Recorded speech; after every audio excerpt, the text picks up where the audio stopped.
vous êtes là. Aujourd'hui, je vais vous parler d'un ami.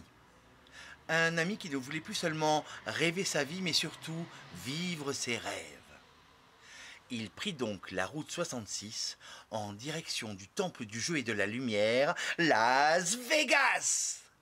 Sa première idée fut évidemment d'aller à la rencontre des 7 plus belles femmes du monde. Un club sélect dont il avait juste entendu parler. Et étrangement, normalement étrangement, extraordinairement normalement étrangement, il ne mit pas longtemps pour se retrouver face à une lourde porte blanche et opaque, taguée d'un 7 rouge à la bombe de peinture, indiquant qu'il était arrivé à destination. Il fit le code.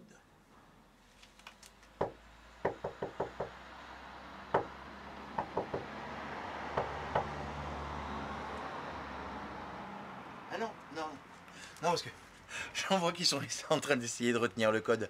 Malheureusement, c'est juste pour l'exemple. Il ne m'a pas initié. D'ailleurs, si l'un d'entre vous le connaît, j'aimerais bien qu'il me le marque en dessous de la vidéo.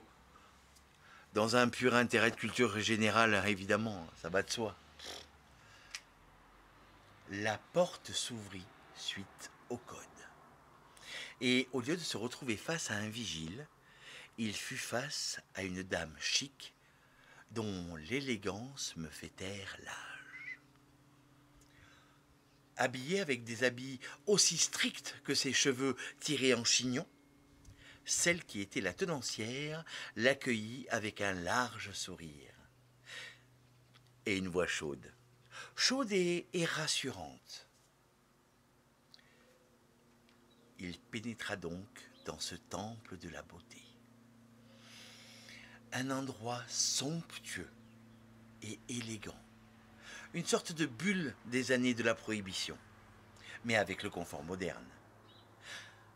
Tiens, venez, je vais vous y conduire.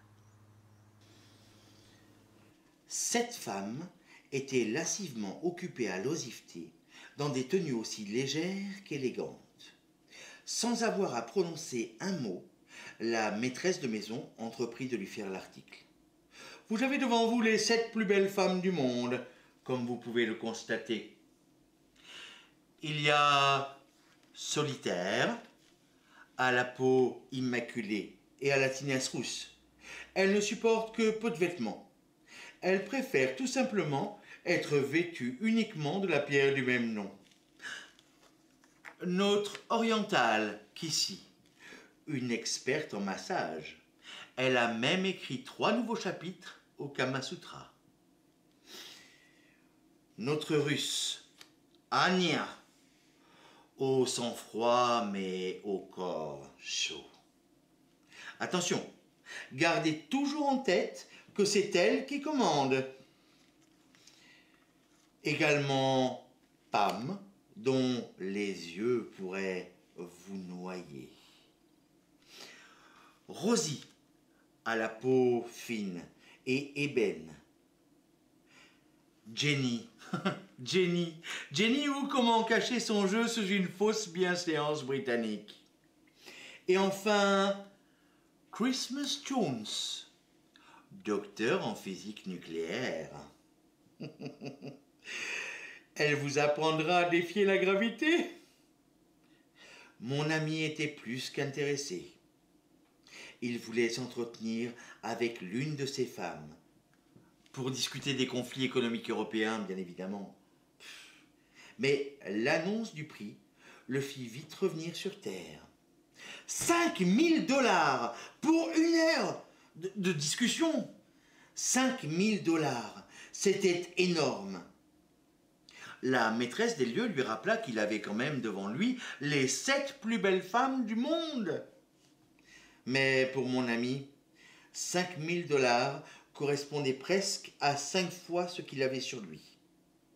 Il n'était après tout qu'un itinérant qui parcourait le monde. On lui avait demandé de venir ici sur recommandation. Comment pouvait-il sortir une telle somme? La tenancière entendit son propos et lui expliqua: nous avons un jeu ici, un jeu de hasard, un jeu de dés. Il suffit de miser 1000 $ et de lancer les dés. Si vous faites autre chose qu'un 7, vous avez perdu. Mais nous vous offrons une coupe de champagne. Par contre, si vous faites un 5 et un 2, vous pouvez passer 2 heures avec 5 filles ou 5 heures avec 2 d'entre elles.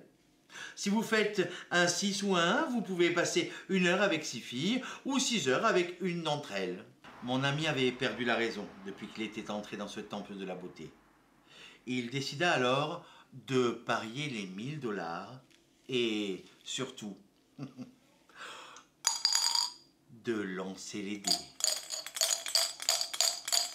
Et étrangement, enfin normalement étrangement, en lançant les dés, il a pu passer autant de temps qu'il voulait avec toutes les filles du Seven Girls.